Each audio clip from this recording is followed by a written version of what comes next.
Hey there, average Aussie guys. If your driveway doesn't have a Commodore, are you even Aussie?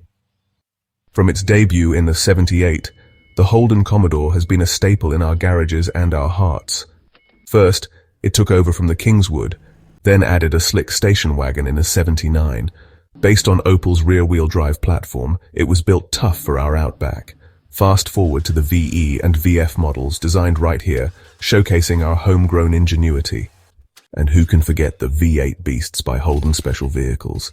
The Club Sport, Maloo and GTS, pure unfiltered power. But the Commodore isn't just muscle. It's the family road trip hero. The stylish, spacious and safe, perfect for school runs and weekend adventures being followed by the cops. Sadly, all good things come to an end. In 2020, the last Commodore rolled off the line, marking the end of an era. But mate, what a legacy. Don't forget to hit the like and subscribe button. From track thrills to family memories, the Holden Commodore will always be an Aussie icon. So next time you see one, give it a nod. Cheers to the legend.